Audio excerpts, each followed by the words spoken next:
السلام علیکم۔ میں غوث سیوانی۔ محفل کون و مقام سحر و شام پھرے، میں توحید کو لے کر صفت جام پھرے، کوہ میں دشت میں لے کر تیرا پیغام پھرے، اور معلوم ہے تجھ کو کبھی ناکام پھرے۔ دشت تو دشت ہیں، دریا بھی نہ چھوڑے ہم نے، بحر ظلمات میں دوڑا دیے گھوڑے ہم نے۔ مدھیہ پردیش کے دھار علاقے میں اسلام اور تصوف کی کرنیں اس دور میں پہنچ گئی تھیں جب نہ تو حضرت خواجہ معین الدین چشتی اجمیر آئے تھے اور نہ ہی شہاب الدین محمد غوری نے ہندوستان پر حملہ کیا تھا۔ یہاں کی اسلامی تاریخ بے حد دلچسپ ہے، مگر اس پر رفتار زمانہ نے گرد کی موٹی تہیں جما دی ہیں، جس کے سبب دنیا اس کی تاریخ سے بے خبر ہے۔ اس وقت ہم تاریخ کے اسی پوشیدہ صفحے کو بے نقاب کرنے جا رہے ہیں۔ تاریخ کی کتاب فتوح البلدان کے مطابق محمد بن قاسم نے 712 عیسوی میں سندھ پر حملہ کیا تھا۔ اس کے بعد سندھ کے گورنر جنید بن عبد الرحمن نے حبیب بن مرہ کی قیادت میں ایک دستہ مالوا کی طرف بھیجا، جو مشہور تاریخی شہر اجین پہنچا اور صلح و فتح کے بعد واپس گیا۔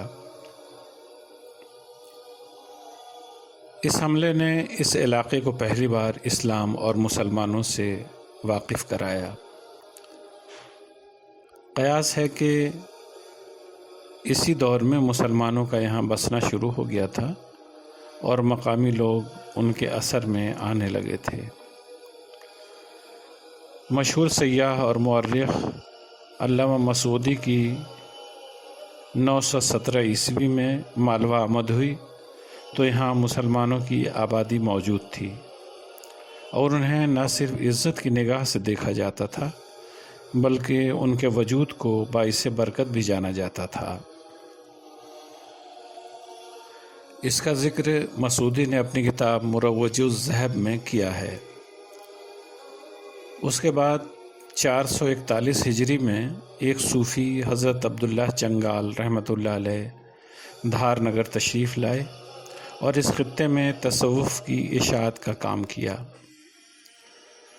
دھار کے علاقے پر کئی ہندو اور مسلمان بادشاہوں نے حکومت کی، مگر وہ صرف لوگوں کے سروں پر حکومت کرتے رہے۔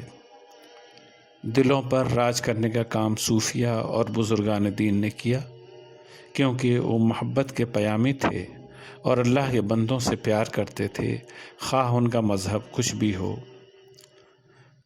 یہی سبب ہے کہ بادشاہوں نے ملک فتح کیے، مگر صوفیہ نے دلوں کی مملکت پر فتح کے پرچم لہرائے۔ یہاں سب سے پہلے جس صوفی کی آمد کا ذکر ملتا ہے وہ حضرت عبداللہ چنگال ہیں، جن کے ہاتھ پر مالوا کے راجہ بھوج دوئم اور اس کے درباریوں نے اسلام قبول کیا تھا۔ حالانکہ ان کی آمد سے قبل یہاں 40 مسلمانوں کی آمد کا ذکر بھی ملتا ہے، جنہیں یہاں کے لوگوں نے انتہائی سفاکی سے شہید کر دیا تھا۔ اس خطے کی یہ خصوصیت رہی کہ یہاں حضرت عبداللہ چنگال رحمۃ اللہ علیہ کے قدم بہت پہلے آ گئے تھے۔ حضرت خواجہ معین الدین چشتی رحمۃ اللہ علیہ کی اجمیر میں آمد اس کے لگ بھگ 125 سال بعد ہوئی، یعنی جب مسلم حملہ آوروں کے قدم یہاں نہیں پہنچے تھے تب صوفیہ پہنچ چکے تھے اور پیغام توحید کی اشاعت کا کام شروع کر دیا تھا۔ آپ کی تبلیغ کے سبب راجہ بھوج دوئم نے پیغام توحید قبول کیا تھا اور آپ کا مرید ہو گیا تھا۔ راجہ کی تقلید میں اس کی بیوی رانی لیلاوتی اور وزیر اعظم بدھی ساگر اور دوسرے درباری بھی حضرت عبداللہ چنگال رحمۃ اللہ علیہ کے مرید ہو گئے تھے۔ یہاں شاہ عبداللہ چنگال رحمۃ اللہ علیہ کی قبر کے پاس ہی راجہ بھوج اور اس کی رانی نیز وزیر اعظم کی قبریں آج بھی موجود ہیں۔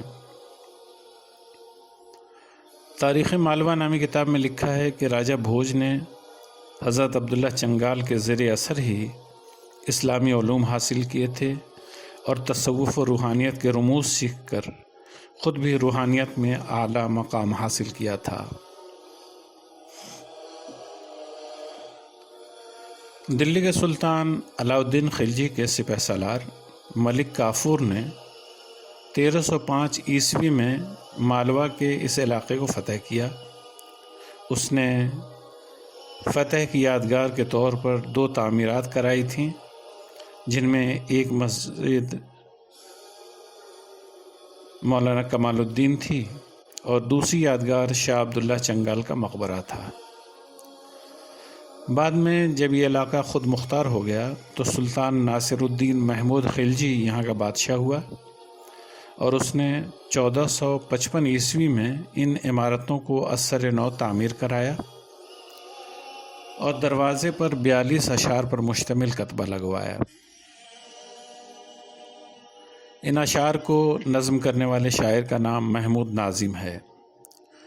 یہ کتبہ تاریخ کے کئی سربستہ رازوں سے پردہ اٹھاتا ہے۔ ان اشعار میں ذکر ہے کہ بادشاہ مالوہ محمود خلجی نے قبر کے پاس کے کھلے میدان کو مقبرے کی عمارت میں شامل کر کے یہاں ایک وسیع گنبد بنوا دیا۔ احاطے کے شمالی رخ پر چند گنبد اور حجرے بنوا دیے اور ساتھ ہی لنگر خانہ بھی تعمیر کرایا تاکہ یہاں آنے والے یکسوئی کے ساتھ عبادت و ریاضت کر سکیں اور مسافر آرام کر سکیں۔ تاریخ مالوہ کے مطابق حضرت عبداللہ چنگال رحمۃ اللہ علیہ مہاراجہ بھوج کے دور میں دھار نگر آئے اور قلعہ کے دروازے پر آ کر اترے۔ راجہ نے قبول اسلام کے بعد آپ کا مکان اپنے قلعہ کے روبرو بنوایا اور انتقال کے بعد آپ وہیں دفن کیے گئے۔ گویا آپ کی قبر جس مقام پر ہے وہاں کبھی راجہ کا قلعہ ہوا کرتا تھا۔